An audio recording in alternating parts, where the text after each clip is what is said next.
To stay connected to everything happening in the world of music, be sure to subscribe to this podcast, Sound Up with Mark Goodman and Alan Light. Join the conversations, experience live events, and be a part of the podcast.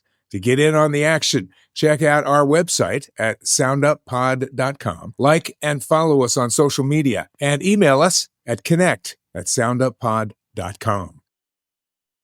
This is Sound Up with Mark Goodman and Alan Light, the only music podcast that matters. Hey, I'm Mark Goodman. And I'm Alan Light. This week on Sound Up, artist, KISS co-founder, and Rock and Roll Hall of Fame member Paul Stanley joins us to discuss his passion for painting, his upcoming art exhibit, and more.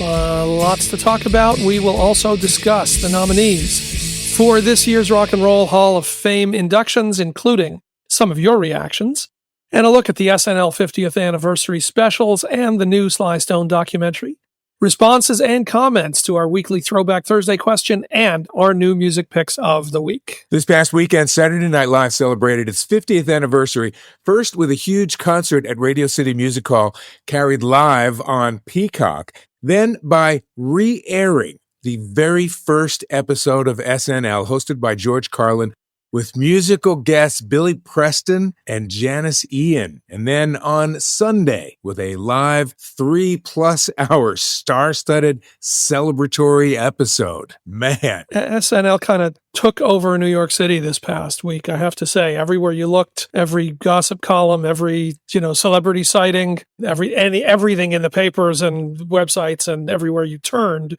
was 50th anniversary coverage for this show. Maybe the greatest boomer nostalgia moment documentation of all time. See, because you have to toss that little diss. Yes, I did. Boomer nostalgia moment. Yes, I did. You did, for sure. I found the whole thing to be joyous. I chose to look at it in a positive frame, and even though, for God's sake, we know that SNL has had its stumbles over the years, whether producers or cast or whatever. Not even a little excessive to you? You could read one more Lorne Michaels profile? You think you can get through that? I honestly, I read one. That was it. Okay. I'm talking about the thing that Questlove did, the musical special on the musical a few weeks ago. Yes, a few weeks ago. Yeah, was jaw dropping. Was great.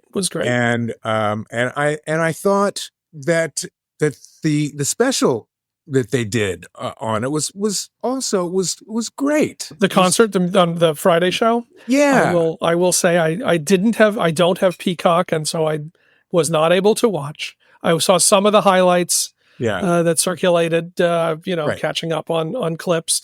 But to be fair, all accounts were that was pretty great. Yeah. And the things that I've looked at, David Byrne with Robin, Gaga with the Lonely Island guys doing Dick in a Box. Right. Like, again, a good coverage of both musical guests and music and comedy on the show in the way that Amir's documentary special did.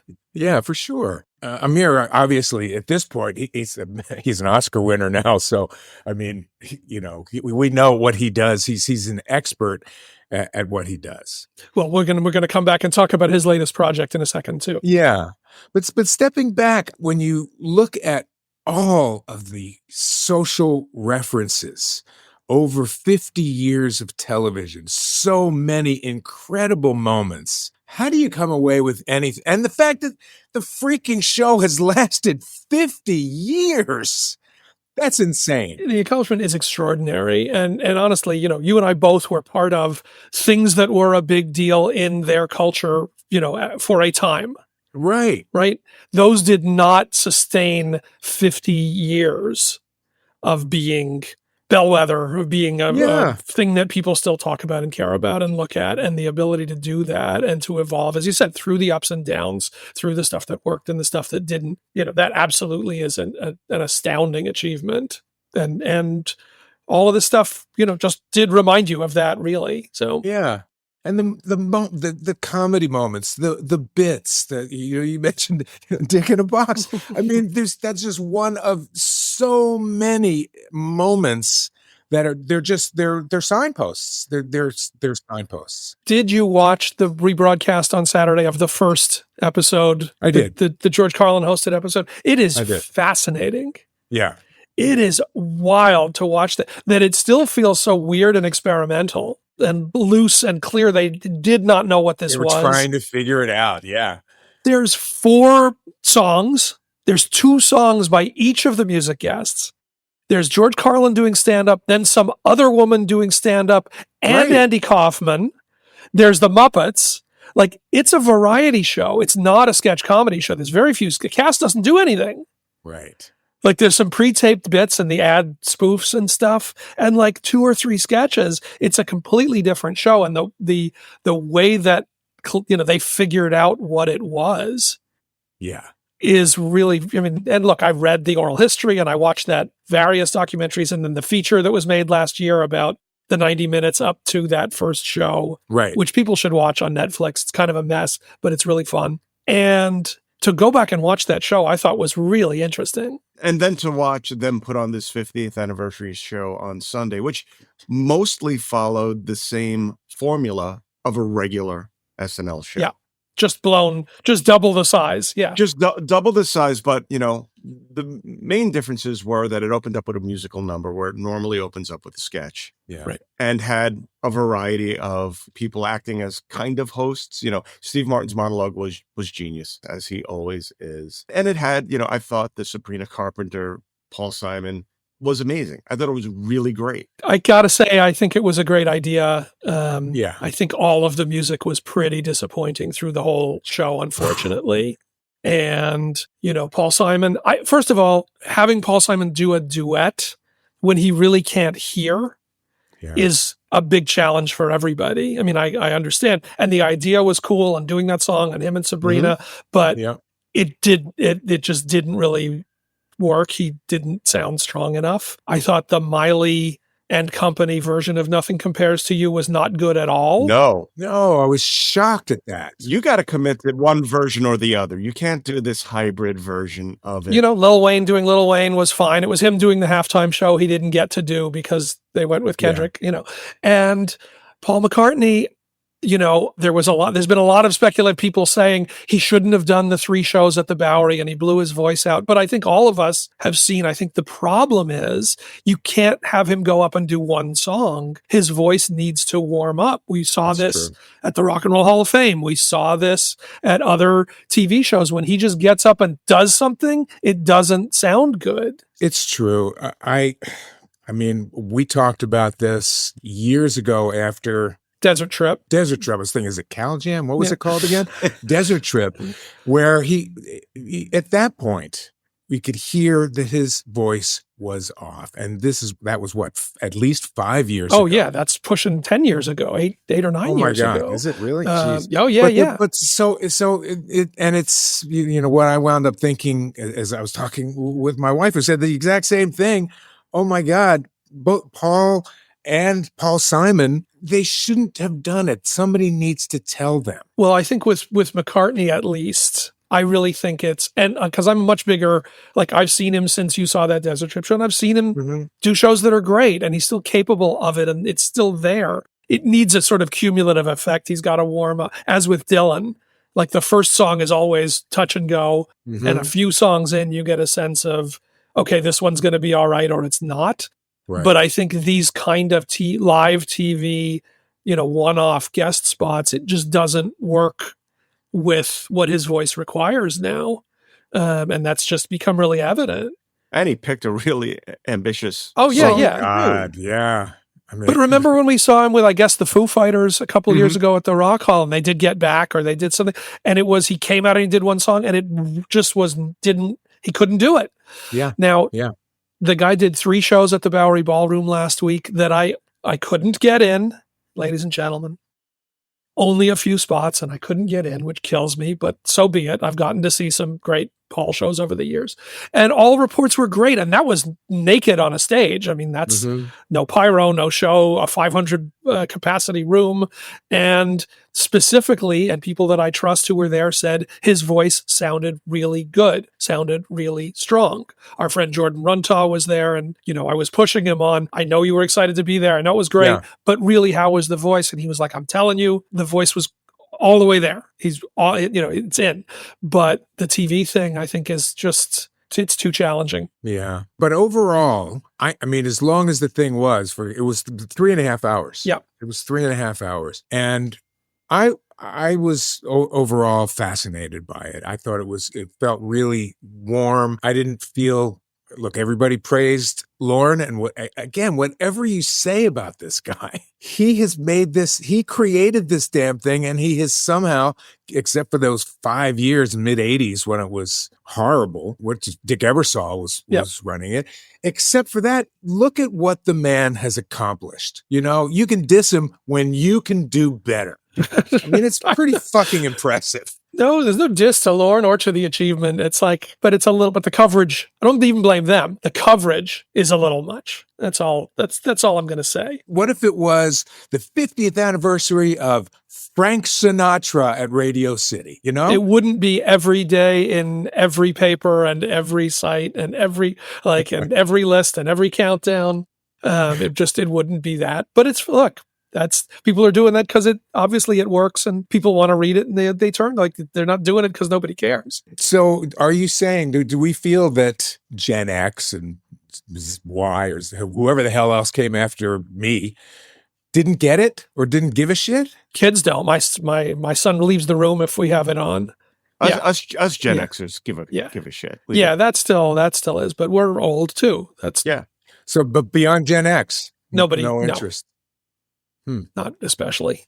So we mentioned Questlove's SNL documentary, and we should also bring briefly the long-awaited Sly Stone documentary that he has been working on for several years that went up on Hulu, premiered over the weekend. And we should talk about that for a minute, too, because I've been waiting for this one for a long, long time. For people who don't know, the three of us have a sort of a sound up text that's just open all the time, and we just drop comments in there when we're watching something.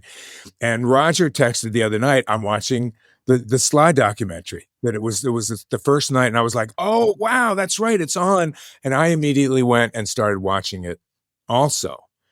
And I think, Roger, you and I think I just thought it was phenomenal. I had my issues with it. I think Quest is an editing savant, I think. One of the things I noticed about his editing, and I noticed this on the SNL one too, he's developed a formula. He edits kind of like a DJ, and he is a DJ. Like that first music mix on SNL, he did a similar thing with the Sly thing in the beginning. He's able to, especially musical pieces, edit them and weave them in a way where they feel like one complete song. And it works. It enables him to cover a lot of ground quickly in the beginning and set the stage. And I thought it worked well in this as well. Some of it, I thought, was where the in the music doc in the 50 years of SNL music special that he did, that 7 or so minutes that opened that was jaw-dropping. I thought it was amazing. With the documentary, I felt overpowered. I felt like I was getting hit in the face over and over, like too much, slow down a little bit. But overall, and Alan, I know you had your issues with it. I thought he just did, he paid great homage to this, cultural icon. Yeah. I mean, I like it. And I think it's for a world that does not maybe really know who Sly Stone is, what it is that he did, what that music accomplished. Clearly that's a really important thing. And laying out that story, if people don't know that story, it's an amazing story. And I think, Quest did a great job with the music, breaking down what is important, I think Sly Stone is in some ways the great living genius. I think it's going to be decades, centuries until we catch up with his horn arrangements alone. The stuff is beyond belief. And I think he did a great job with that. I think that the structure of this film The film is called Sly Lives, and then the subtitle is, or The Burden of Black Genius. And I feel like Amir wanted to make either a different movie or two movies that he ended up kind of shoehorning in here. This notion of using Sly as the symbol for and a way into this issue of with the specific pressures of Black genius, I think is totally valid. I think he's an incredible manifestation of that.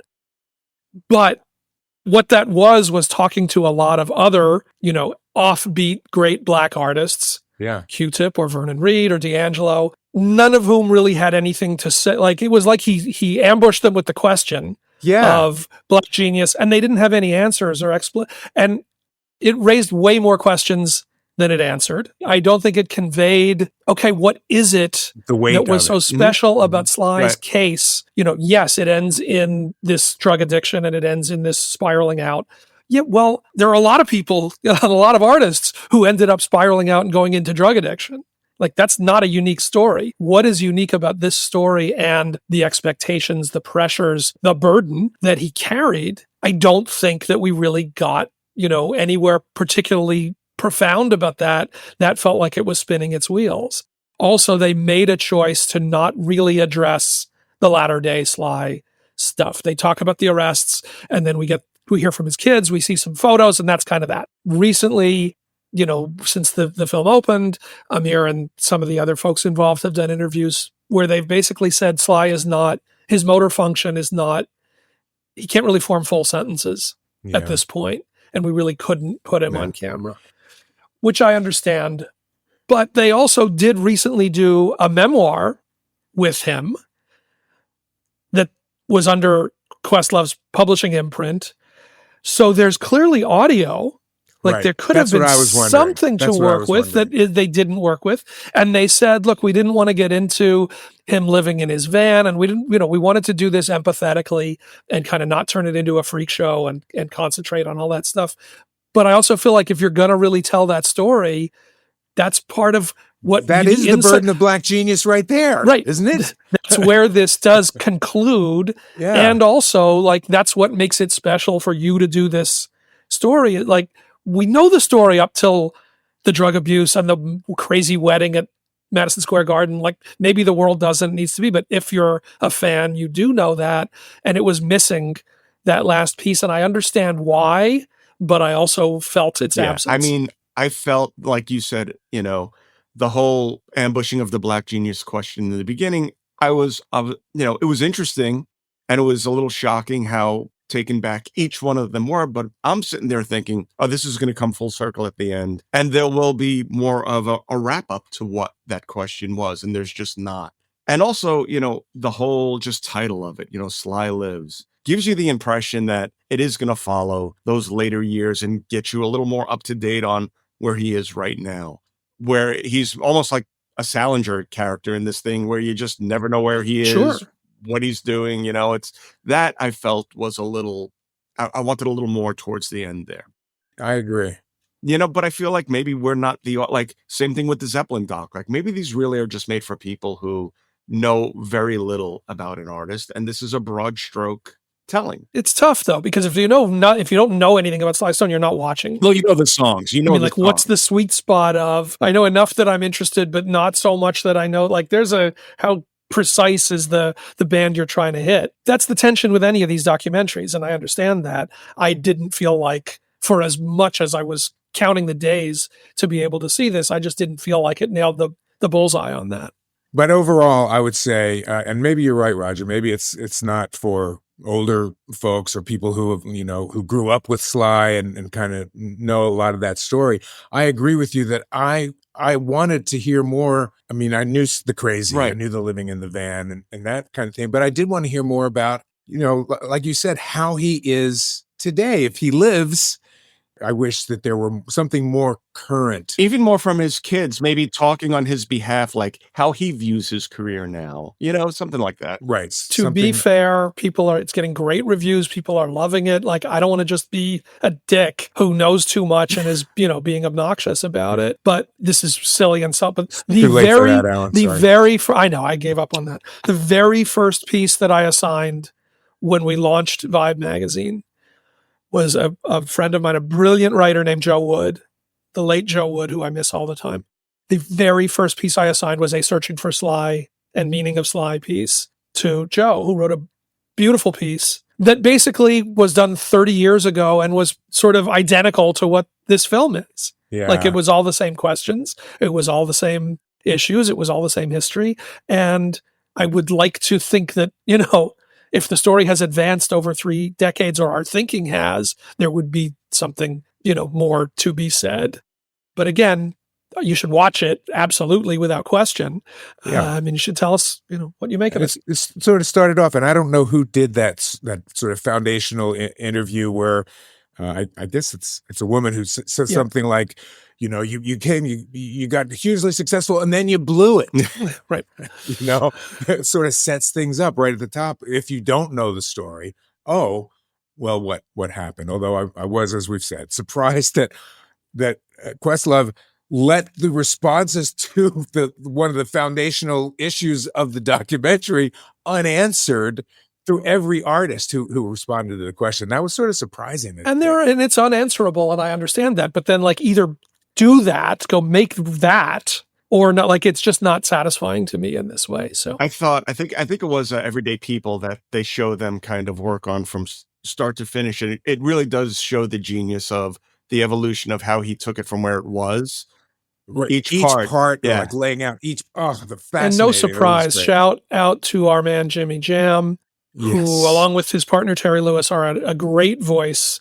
Again, breaking down and looking very specifically, not just, he was great and he did this, but looking specifically at what was happening in those songs for us to understand what was so revolutionary and groundbreaking. And the joy, Jimmy looked like he was just going to bubble over, and the little, the way that he laid out how that piece, that sample related to they're working with Janet Jackson, right? Was perfect. Our man and our friend Vernon Reed as well. Yes, again on the specifics, always eloquent. It's easy to do a broad stroke. They brought it into really understanding, comprehending. So we got one more thing that we got to attack. The other big news of the week. Yes. And it's a few days old now, but the other big news from last week. Yes, the Rock and Roll Hall of Fame announced the nominees being considered and voted on for induction into the Rock and Roll Hall of Fame class of 2025. If you have been living under a rock, I guess we should run down the nominees this time around are Cyndi Lauper, Chubby Checker, the Black Crowes, Billy Idol, Soundgarden, Bad Company, Oasis, the White Stripes, Joe Cocker, Joy Division / New Order as one nominee, Outkast, Fish, and Mana. There you go. Those are the nominees. Should we start maybe with some of our email responses? Oh, Mary in Cincinnati writes, Bad Company, it's about damn time. So happy to see them on the list. While I feel Foreigner deserved to get in without Bad Company, I'm not sure you have bands like Foreigner, Styx, Journey, and more, not to mention Paul Rodgers has one of the best rock voices ever. Joe Cocker, so well deserved. How is this a first nomination? Oh well, best overall list I've seen in a while. Can't wait to see how the fan vote goes. Yeah, me too. Whereas our friend Gerard Angelo came in with meh. Underwell. A straight meh from him. From Devin Porter, explain how the Black Crowes are innovative. Okay. Point taken. Our friend Mike Pagnato weighed in. Michael Pagnato says, Chubby Checker better get in. And I maybe I'm not alone in this. I would have thought he was in from like the first 25 or second years class ago. or something. Yeah. I was shocked. Very, very contentious. He's doubt. made his pleasure clear for many years about that. Alan, wasn't he guy. one of the ones that the song got in when they were doing that whole thing where they put the songs in? Yes. Those couple of years when we were doing Hall of Fame of songs, but that sort of imploded. Right. Jen K. Bernstein, our friend Jen K. Bernstein, excited for Outkast and for New Order and Joy Division finally getting in as one. I think definitely overdue. We've been hearing about those for years and years and years. Gretchen Michelle Fascus. Gretchen. I'm sure Eddie Trunk will still find something to be mad at, even with rock represented really well, LOL. No Michael Bolton? What a sham. JK. My dad was a huge Bad Company fan, so hoping they get in for sentimental reasons. I doubt Black Crowes will make it in, but excited their influence is being acknowledged. Also very cool for Mna and the Latin representation. Hoping the 90s rock ladies like Fiona, Melissa Etheridge, Alanis, Shirley Manson, Garbage, and no doubt will eventually get some love. So we have not really discussed at all out of all of this. You guys, your thoughts on this ballot. Again, we'll say for those who don't know, I serve on the nominating committee. So we settled this ballot about not quite a month ago, and have been keeping it quiet till the announcement got made. I think the thing that I felt early on, as soon as I saw these, was because last year was so strong with women, and because there was an issue, there's been this issue in the press, not that necessarily the Rock Hall has to respond to the press, but that I wish there would have been more women. I think, if I recall, Alan, was Eurythmics maybe were on last year. Maybe that's a couple years ago. Couple years ago now, so they were off. I was glad to see that Cyndi Lauper was on. She is, I think, one of the really screaming errors. But overall, and I saw such great response to Bad Company. I mean, so many people that I know, that I've worked with for years and years and years in radio and in music, so many people were really excited about Bad Company finally getting on the list and potentially being inducted. So, I think as far as those things go, great. Soundgarden also, I think we've talked year after year about those guys. Once we get, if I can call it that, next generation, it's about time that those guys got some love, and I hope that they go in this time. I know it's not their first time on the ballot. Not their first time. That's another one when we talk about rock, RAWK, these guys need to be represented. They need to be in there. Roger, any I liked the list. You know, the great thing about the list is they give you a lot to choose from, and as voters, we get to pick the ones we really want to put in. And I didn't feel like I was at any point, a crossroads where I need to fill a gap. Like, oh, I've got my 3, now pick 3 or 4 more. I picked legitimately people, the 6 or 7 that I picked, that I feel deserve to be in, that should be in, that have the right to be in, you know, and not just, you know, filling out, oh, I have a slot free. So I was pretty happy with the list overall. You know, every year more people are eligible, and there are some years that may be a little light on traditional rock and roll, and some years that lean heavier on it. So you're never going to make everyone happy all the time, but I liked the list this year, and I think you can't really have a bad class out of this one. Our friend Bob Lefsetz, who hates everything, like this list. Loved this list. Was almost concerned that he was so enthusiastic about this list. Makes you wonder what, you know, but you know, it's always, the list goes up, and then you literally watching, you know, my social media feed, and back to back to back, worst list ever, best list ever. You know, I'm so glad that they, you know, put so-and-so on the list. I can't believe that they put fucking so-and-so on the list. Like the same, you know, just back to back to back seeing, and that's the point, right? They were trying to come up with a list and trying to come up with a committee that puts together a list that represents different points of view, different perspectives, different notions on what a Hall of Fame needs to look and feel like. And, you know, just trying to calm down everybody. Like, if you're not up for all 14 of them, are you going to find the 6 or 7 that you like? I think you do. You know, and it's just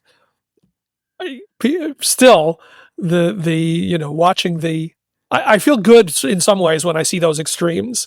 I feel like, okay, if this person's really excited about it, this person really hates it, and then the next one, they really like this one and they really hate that one. In some ways, that kind of means we're doing our job. Yeah.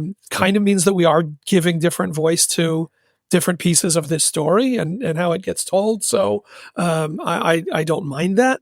Just to say it, you know, what I'm happy, I will not ever talk about who other people bring for their submissions in the room, but I will say that the ones that I brought this year were Outcast, who I argued, as strongly as I could for, and the White Stripes. And they both are here on this list and will get their shot. So in that way, I feel good about it because where I used my capital. Mine got in. Where I used my capital, it was successful. I think, I would like to see more women on this ballot. There is Cyndi Lauper. There is Meg White. There is, the Enjoy Division. New Order, yeah. But it's not what it ought to be. I think considering also, we are sort of, we're into the 80s, well into the 80s. We're blowing past the 80s. Well, we are. I mean, look, we're talking well White into Stripes the 90s. But the reason I'm saying that is because the women in the 80s were huge. That women were making so much great music in the 80s that, I mean, Cyndi Lauper is glaring. The fact that she is not in yet, I'm glad that she was back on the list. Well, she only came up a couple of years ago. I mean, it's not like there were 25 years. It can't be glaring if it's only, she went on the ballot 2 years ago. She didn't get in. She wasn't on the ballot last year. She returns to the ballot this year, and we will see where that goes. I think she's in a strong position. I hope so. And, in terms of some of the others, I imagine that you brought the White Stripes. I did. Just a guess. And look, we'll see. They were on the ballot 2 years ago also and didn't get in, and then weren't on the ballot last year. Who fits the criterion for an admission into the Rock and Roll Hall of Fame more than the White Stripes? Look, again, it didn't happen before, and it may not happen again. I do think it's important that they get another run at it. If the support isn't there, we also have to think strategically. How much do we want to waste slots on things that we know are not going to get in or have been on multiple times and not gotten there? You have to think a little bit about what the hell happened with Chubby Checker, for God's sake. Is there an answer to that? I mean, that's like, oh, wow. Well, guess what we forgot? Is it a Hall of Fame career? I mean, is it somebody who should go in as an early influence? Is it somebody who should, there are other categories in? Is this somebody who, yes, had those multiple versions of. Right. Everybody was twisted. A song that changed the world, to be fair. Yep. Is it a Hall of Fame career? We're going to see. It's a weird one to sort of show up after, a long, long time. What that means to the voting body right now, like that could be he blows right in immediately. It could be there's nothing. I don't know how to read what's going to happen there. It will be very interesting. Oasis were on the ballot last year, didn't get in. This year is clearly a now or never. Like this is the moment with the tour and all of the response to the tour happening that if they didn't really penetrate the U.S. to the extent that they are going to get the votes, this is the thing that would draw attention to that. If they don't get in this year, I think that just doesn't have, there's no reason to bring them back. That'll be interesting to watch.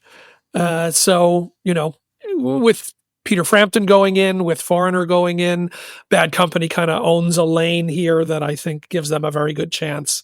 I think sort of closes out a generation and a chapter. That's kind of been the one that's hanging out there, and Joe Cocker. Mm-hmm. So I don't really think there's many more to go back to from that era at this point. My fear with those, though, is, with Foreigner and some of the other ones, they were active bands that were out there and could kind of, committee and remind people why they should be in.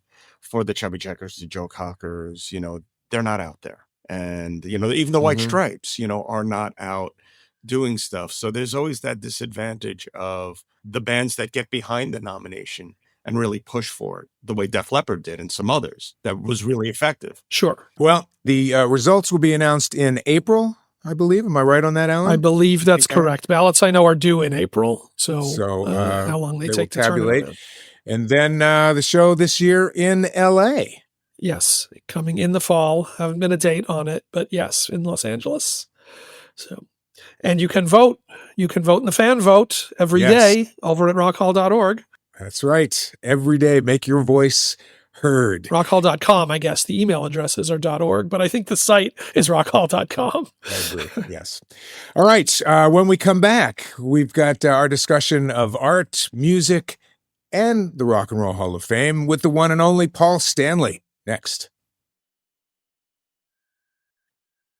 All right, welcome back. We have got the star child joining us today on Sound Up. You know, Paul Stanley is a founding member of KISS. He wrote or co-wrote many of KISS's biggest songs.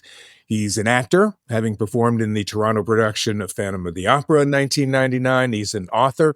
Paul published his memoir, Face the Music, A Life Exposed, in 2014. He's an entrepreneur, partnering with Gene Simmons for the Rock and Brews restaurant franchise. He's also a painter, selling original works beginning with his first show in 2006. He's got 2 shows of his work coming Saturday, February 22nd at Boca Raton Town Center Hall and Sunday the 23rd at the Wentworth Gallery at Seminole Hard Rock Hotel and Casino in Hollywood, Florida.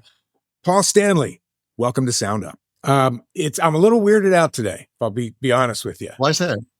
I'm not really used to talking about painting and that kind of thing. You know, it's not my world. You know what I mean?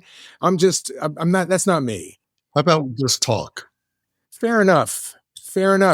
I want to talk about your work, and it's, you know, I'm just tempted to go, well, years and years and years ago, you were into graphic design. You went to, you know, that graphic design high school here in Manhattan, art and graphic design.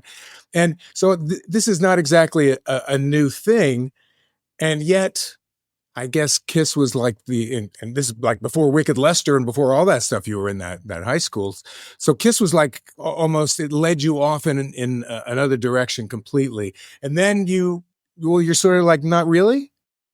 Well, you know, when I was a delusional 6-year-old, 7-year-old, I wanted to be a teenager and I wanted to be Eddie Cochran, or I wanted to be a rock and roller. And as I got older, more and more people told me, come on, you know, everybody wants to be a rock star. So I always had a love of art, but it wasn't something that I pursued with any kind of vigor. I mean, I did go to the High School of Music and Art, which is a very prestigious school.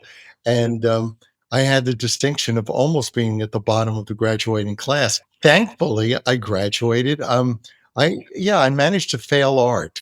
Well, in that school? Ouch. Yes. Well, I managed to fail art because I'm the hardest worker imaginable as long as I'm doing something I like. And when I'm being told what I got to do or live to somebody else's schedules, Houston, we have a problem. You know, so Yeah. It didn't go that well. And once again, when I told some of my teachers there, yeah, but I'm going to be a rock star, they looked at me like, you know, everybody wants to be a rock star. Yes, but I'm going to. So, but you were able to kind of, as the band got going, I mean, you created the logo and you got involved with album covers and things, right? Well, I didn't actually create the logo. Ace came up with the logo, and let's say I perfected it. And what you see on everything to this day is actually the logo that I drew on a piece of white oak tag, you know, poster board with a Sharpie and a ruler. So yeah, that's my logo, but it was initially Ace's concept. So yeah, I mean, I've designed album covers for us and outfits for us and stages. So I've always been creative in that way, except it wasn't until about 24 years ago or so that I was going through a divorce, which tends to be quite tumultuous. Stressful. And yeah, and I got tired of like throwing things at the wall. And a friend of mine said, you should paint. And I was like, really? So he gave me a book on Mark Rothko. And I was, you know, I was pretty well versed in art. But I wound up going out and buying brushes and paints and canvases and started painting. Initially, it was really just kind of like stream of consciousness and just a way to kind of purge. Well, I'm sorry to stop you there. So what does a stream of consciousness painting look like? Or what was that you were doing that was stream of consciousness? What could you describe it? I think it's doing something without having any premeditated idea of what you're going to do and just letting something impulsively happen. And whether it's poetry or painting or anything, it's It's just letting yourself purge. You purge without having an intellectual point of view. Mm-hmm. So it was kind of like purging with color. And it was very cathartic. And it kind of reflected, each time I painted, it kind of reflected what I was feeling at the time. And quickly it started to look pretty damn good. I never painted with the idea of anyone ever seeing it, let alone acquiring it for their homes. But I hung a few pieces in my house that I liked, and invariably people would come over and say, "Who did that?" And I never signed them because I was so self-conscious. Ultimately, somebody in Hawaii who I was friends with, who had a gallery there, said, "We should do a show." And again, I was kind of ambivalent about it. Who's going to want my art? And it was surprising. So it's been 20 something years. And if credibility comes from starving, I will have no credibility because I've been incredibly successful. And it stands to reason that KISS fans or fans of mine will be interested. But there's people acquiring quite significant, substantial priced pieces who either don't like the band or tolerate it. So really, it's ascended or transcended to something very, very different. I think when you're selling in multiples of seven figures, I guess you're doing okay. Somebody likes what you're doing. Wow, that's serious figures. So as a catharsis, does painting fit into the same area or slot as music did in terms of getting your jollies or getting your anger or whatever that might be? Does it occupy a different space? I think it does. There are less rules as far as I'm concerned with art. The only limitation is the edge of the canvas. You can't go beyond that. So when you're making music, you have a structure to work within, whether it's chord based or lyrical, and having You got to find the damn bridge. God, come up with a bridge. get to the bridge. Let's not forget the hook. But Oof, yeah, even more. it's different in that there's a freedom to it, and I've always thought of myself as having an advantage in that I know nothing about color schemes or the relationship of colors to each other. But when people see some of my paintings, they tend to go, "Wow, you're fearless with color." I go, "What's there to be afraid of?" It's pure instinct. And I think the only thing that my paintings all have in common is a lot of vibrant color. I've never been one who's been trying to perfect a style. I've been trying to perfect an approach, and the approach is to not be harnessed by anything I've done before. What I paint today may look nothing like what I painted yesterday, and why should it? Every day's a new day. And what for people who have not seen your work, aside from the fact I'll say paulstanley.com is a great place to go and see your work. But can you describe it? Is it, you mentioned Rothko. So is it that style? Are you more like a Kandinsky, or, where do you go? And what kinds of, are we looking at? Well, I know the answer, but are we looking at portraits? Are we looking at just sort of wild modern art? Well, certainly when you start to mention Kandinsky and Rothko and Picasso and all these, it's rarefied air. And I have no delusions of being in that category, although those are all inspirations. I think that everything that we absorb or experience is hopefully an inspiration as opposed to mimicking. So I'd say my paintings kind of veer towards impressionists, or but some of them are fairly abstract beyond that. So as I said, I think the only thing that everything has in common is color, just lots of vibrant colors. Hey, to me, life is vibrant. And I think that color is what kind of celebrates life, at least. I mean, going back to Rothko, interestingly, he painted with color, and as his disposition or his mental state deteriorated, the colors became more and more muted and went to almost a black and white. So hopefully I'll never get there. I'm still crazed with color. You've written so many songs, and songwriting is something you can do in your sleep, and when a song is done. Talking about some of that abstract painting you do, did you have to learn a new discipline as to, all right, the painting's done, walk away, or do you is something that tells you, all right, this one's finished? That's a great question. I think early on, I would sometimes, if you're painting, if it's like being on a highway or a freeway, you can keep driving going, oops, I missed the exit. And it's kind of tough to get back. So I think over time, I kind of figured out just intuitively and instinctively when I go, it's done.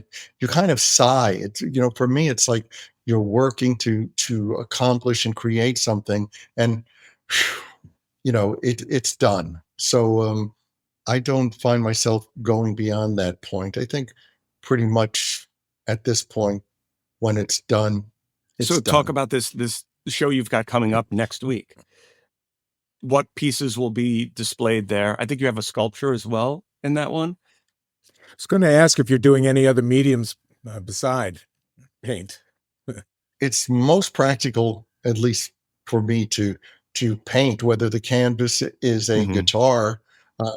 There's a series of my signature model guitars that have been painted, and they're not for playing. You wouldn't go into a museum with a guitar pick either. So they're framed and they're pretty special. So there's guitars. Then I also paint on plexiglass, on thick plexiglass, and use the dimensions and paint on different areas to get different combinations. And so there's plexi, and there's guitars, and there's a lot of canvases, and they go back. Almost all the originals invariably are sold, but there's prints which are called giclées. They're high-res scans on can, and they're available, some of them, of my very first pieces. Interestingly, there's a self-portrait I did. It was the very first painting I did. And when I did the painting, I went, yeah, that looks like me. So I must be onto something. And that's still a piece that sells repeatedly. So there's loads of giclées, there's prints, then there's ones that I paint on. They're either called artist enhanced or they're called mixed media originals. And then there's originals. So, and all of this is going to be you have 2 upcoming shows, I should say. Yeah, I just finished a piece actually for my new house that's 9 feet high by 13 feet wide. So I like the freedom of being able to work big. So some of the pieces are fairly big, and some of them, there's something for everybody. Have you found that since that last Kiss show a little over a year ago now, that without having to worry about Kiss and the next tour or the next record or the next thing, has it freed your mind up? Like, do you approach painting any differently since then? I don't know that there's certainly a void for not touring. My home life is the same. The difference is I don't leave. So, I'm sure there are people here who would like me to, but no, it's for years now, it's been something that I've done almost 5 days a week.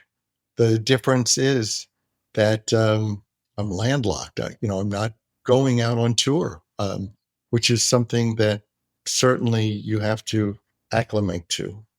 How does that, when you say you do that 5 days a week, I wonder, is there a parallel for songwriting, one thing? And did you say, I'm the first 3 hours of the morning, I'm going to write. Now, do you say, well, I have some time blocked out every day, I'm going to paint? There's a parallel with dropping my kids off at school. And then the freedom. And then I go paint. I think that there's a lot to be said for discipline.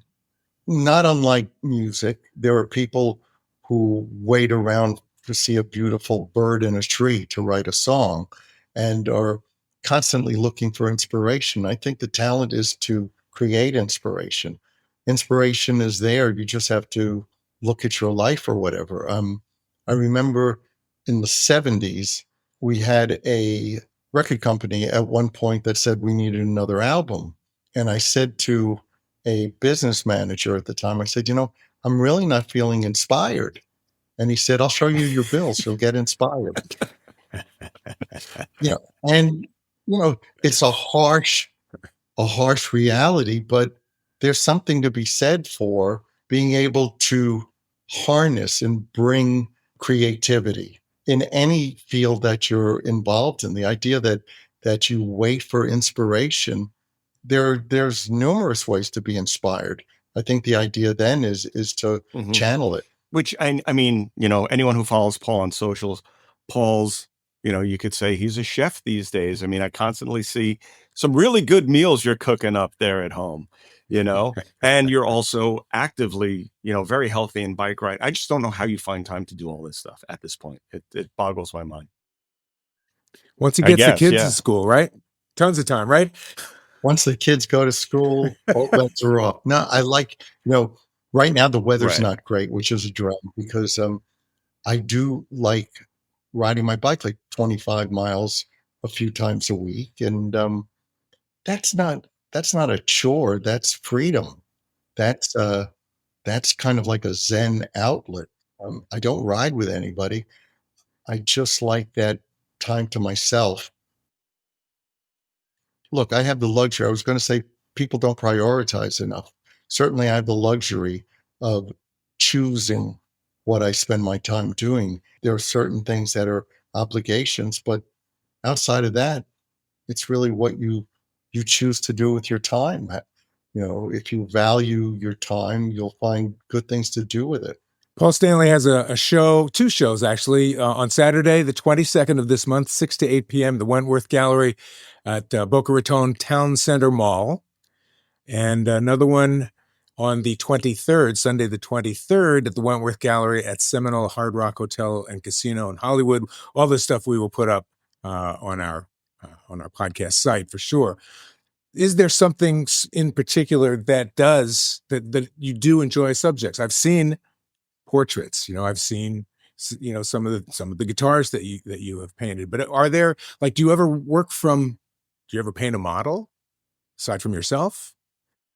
Probably about 15 years ago, I was doing a bunch of commissions. I was doing portraits, and it grew tiring after a while because everybody wants to look their best. And everybody wants to perhaps look better than they do. And at some point, I just found it a little tiring. Again, it was taking away my freedom to do what I wanted to do. So I stopped. I had the luxury of saying, that was wonderful. And I really appreciated and value doing it, but I don't want to continue doing it. So other than that, there haven't been many models, so to speak. Mostly it's been, abstracts and things. So now with this show coming up, I mean, and you're painting all the time, do you still pick up the guitar? Will you still go and write for the sake of writing or play for the sake of playing? I write always with a purpose.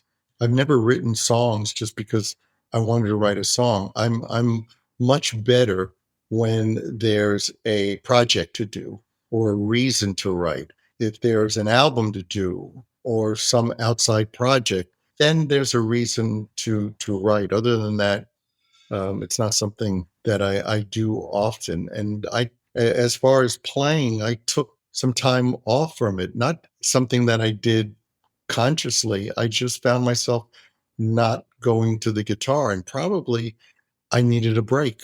And I've spent 60 years playing the guitar. So boy, am I tired. Well, since you're not touching him, does Evan have free reign? Can he borrow or have anyone he wants at this point? Yes, Evan has He has the keys to the candy store. And by the way, he's such a phenomenal player. And I remember when he was about 16, and he was just ripping it up, and not just a flurry of notes. He's really got depth, and he really spends a lot of time to this day playing. But back then, somebody said to me, "Were you that good at his age?" I go, "I'm not that good now." And Yeah. just seeing those videos of him and Gene's son harmonizing the way you guys would, Wow. Early on is just so full circle. And really, that was really unexpected to see. It's amazing because I had lunch with Gene yesterday, and we were just talking about things like that.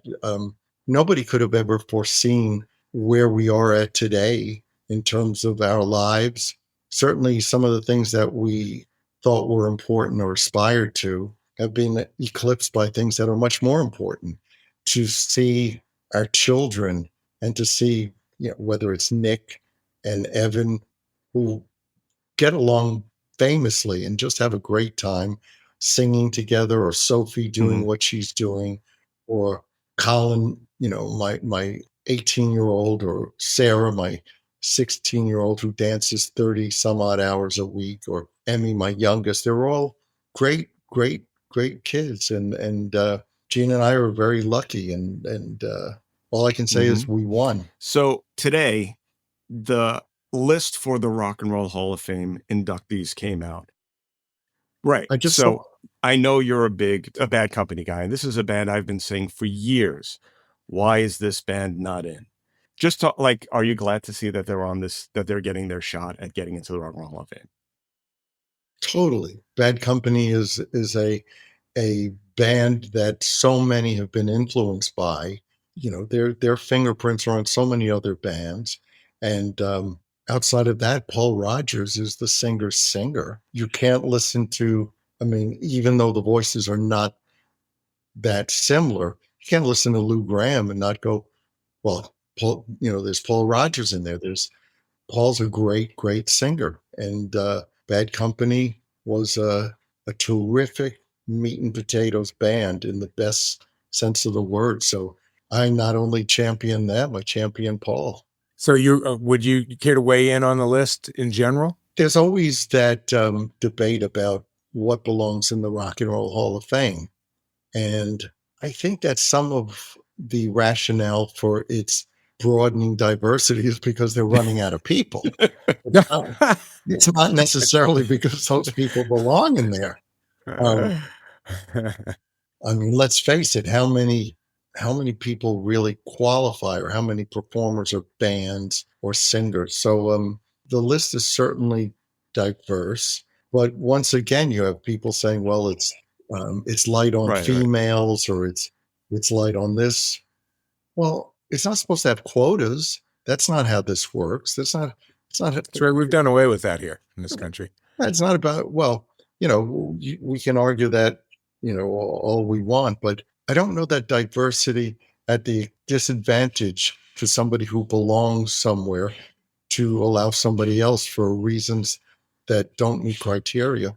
That's not an even playing field. So long answer, but I think the Rock and Roll Hall of Fame is reaching a point where the pickings get slim. Every year, there's a bunch more new people that become eligible, of course. Yes. I was weirded out that Jack White, the White Stripes, they're eligible already. Yeah. Well, the Rock and Roll Hall of Fame did everything possible to keep us out for 17 years that we were eligible. Ha! Whatever the qualifications to get in were, they changed every time. If it was influencing other bands, check. Even when it came down to, once we were being inducted or indicted, I don't know which one, when we were getting inducted, they picked and chose who from the band would get in, where there were other bands that were more their darlings, where they said, you pick. And you had writers and art directors and God knows who else, shepherds, whatever, So I do really believe that there might not be a well to draw from of people who really qualify. And is that so bad? Is there a prerequisite that every year there has to be X amount of nominees? Well, look at what the Country Music Hall of Fame they put in 2 or 3 people max Yeah, a year. yeah, the idea of meeting a quota is contrary to the whole idea of a Hall of Fame. So there used to be a lot of controversy about who was not being inducted.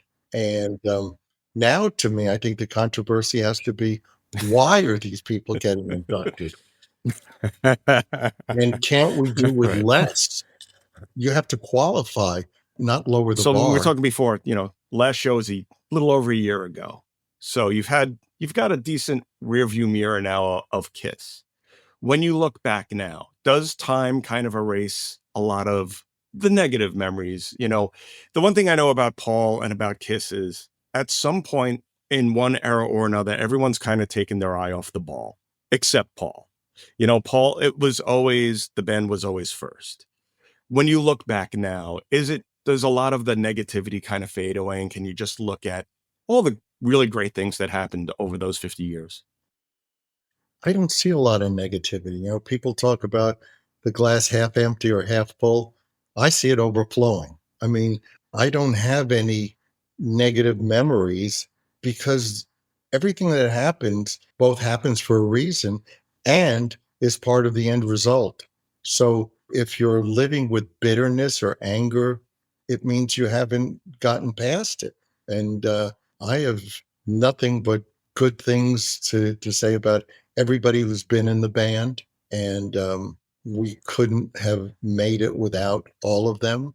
Everybody contributed something. And certainly Ace and Peter, above everyone else, are the foundation of this. So whatever spats there have been or whatever bickering, I put it in perspective. If you win the lottery, you don't complain about taxes. Well put. Well put. All right. We will, as I said, we're going to put the addresses and times and dates and all that stuff up on our site. But we have these questions that we like to ask. We come up, meaning Roger, comes up with 3 questions every week, just sort of random questions that we're going to ask everyone that we speak to. So it's your turn, Paul. You ready? I'm seated.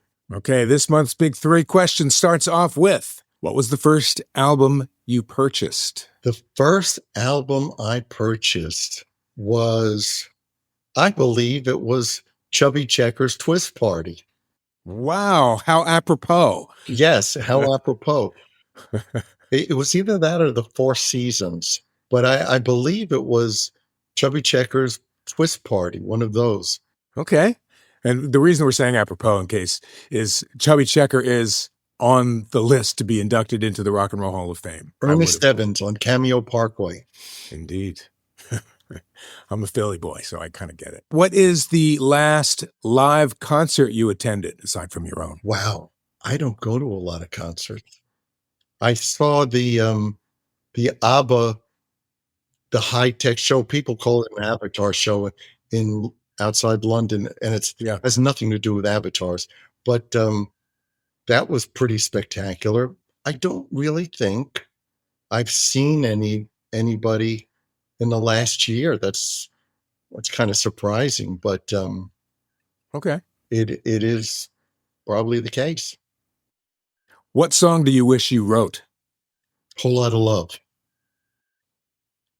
Fair Right. enough. Good one. I didn't ask you, but the soul album that you did, however, a couple of years ago, was so awesome, and I didn't realize that was your history. And holy cow, it's just amazing. Is that done?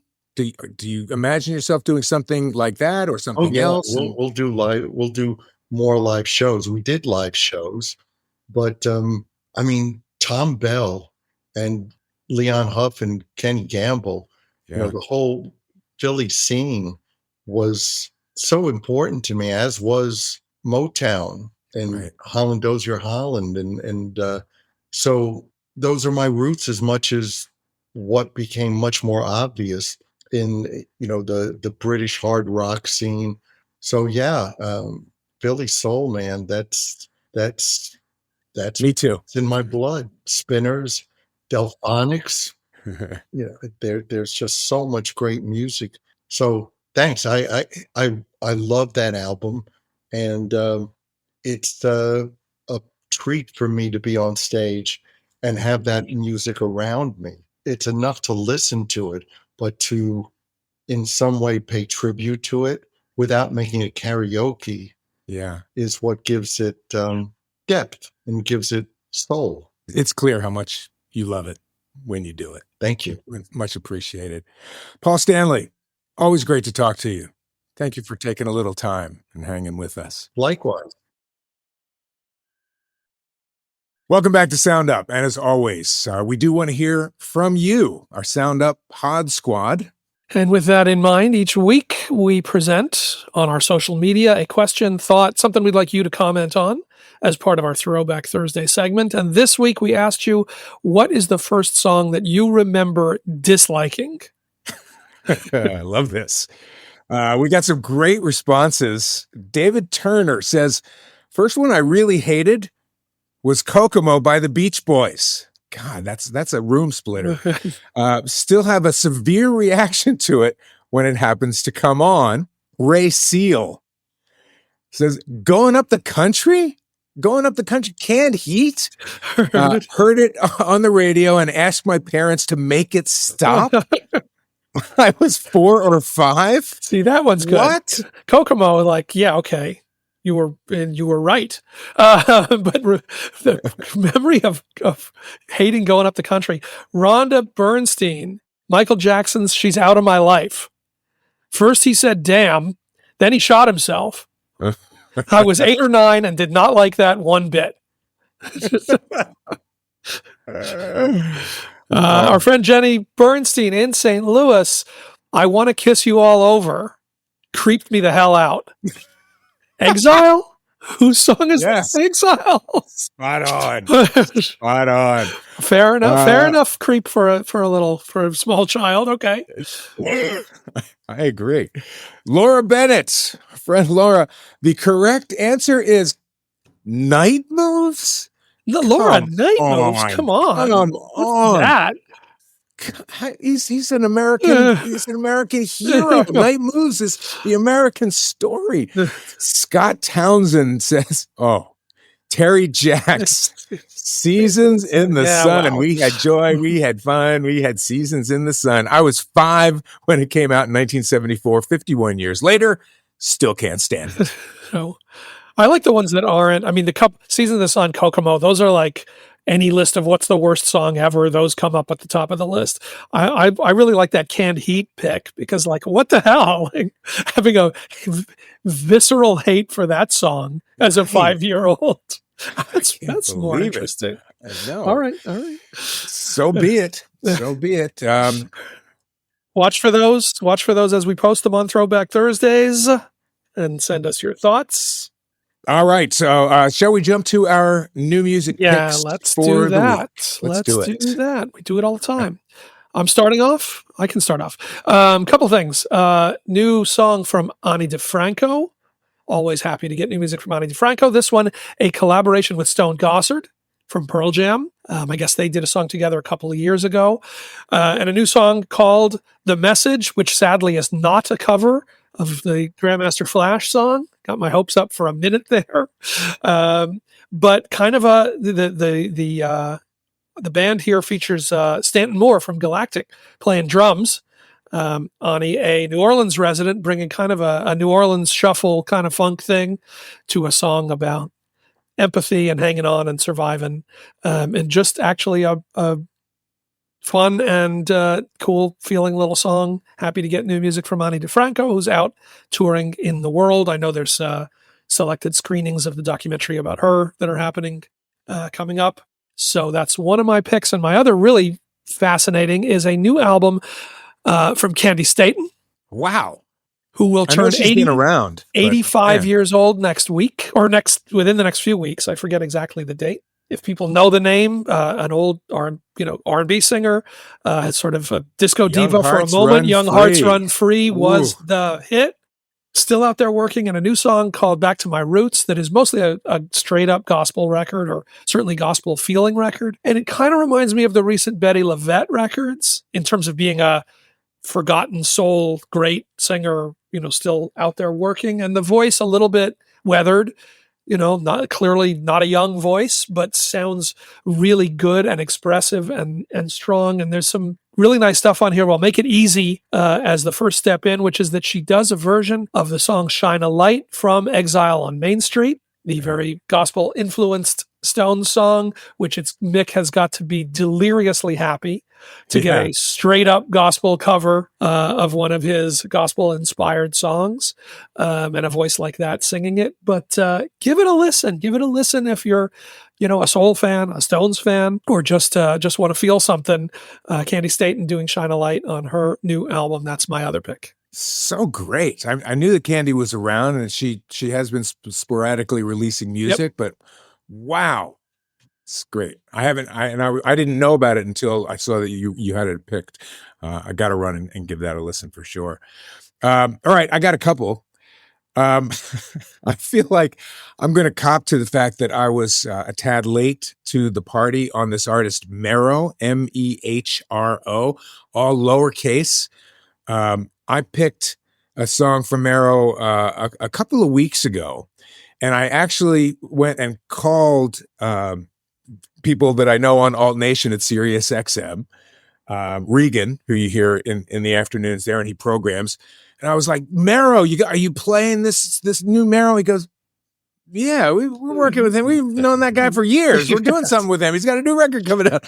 So I was like, okay, well, I'm a little late to the party, but more new stuff. And I had mentioned the first time around that a lot of his work feels very much like sort of Bon Iver. It's sort of mellow, but the one that I picked a couple of weeks ago called Lady Parts and Mannequins is a flat out rocker.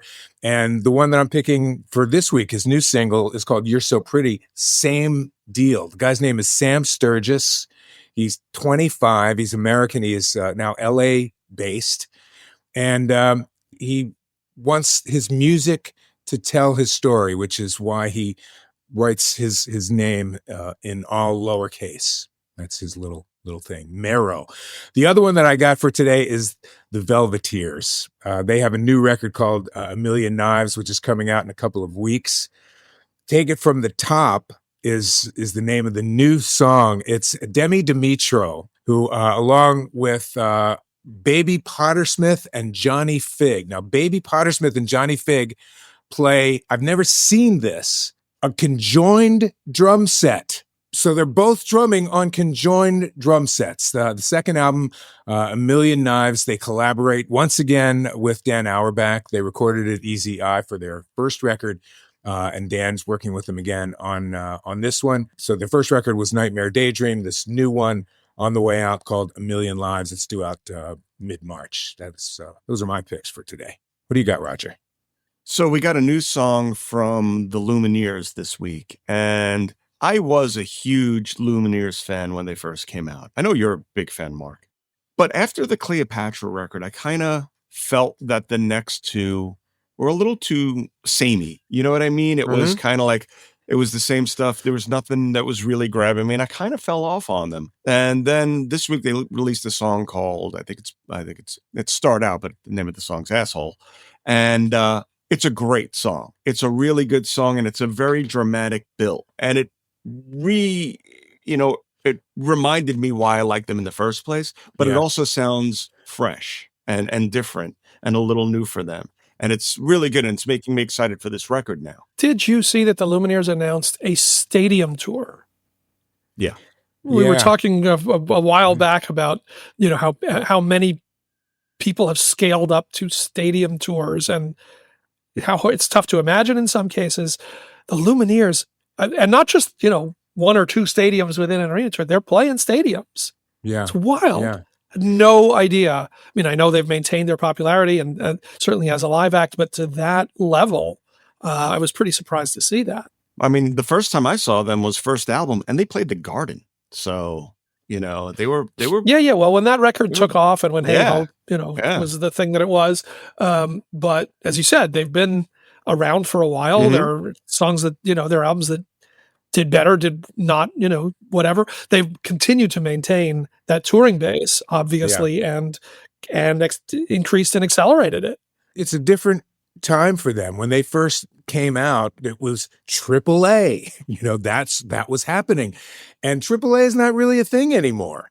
So they really there's new ground that they have to cover. I agree with you, Roger. I think that after Cleopatra, which was such a great record, it did get a bit samey. I think they kind of lost their way. I think that Wes did some solo stuff that I think he brought back to the band that now makes it work better. And I love this band, and they are great live. The stadium thing, Alan, I agree. I don't know how they do that.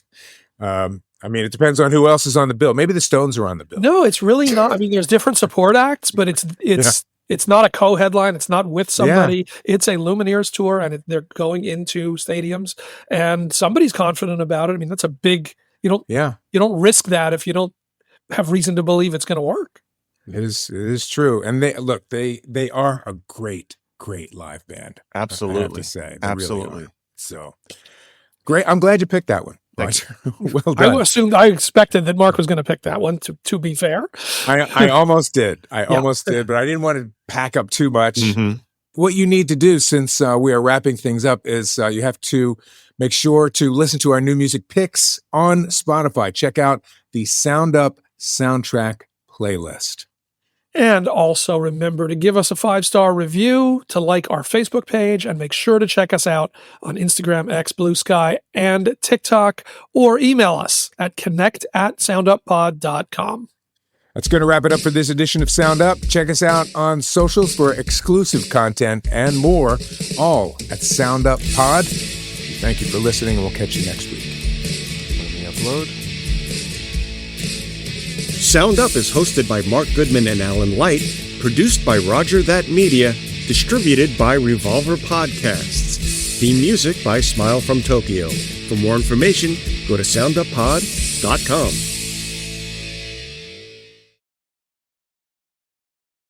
Roger that.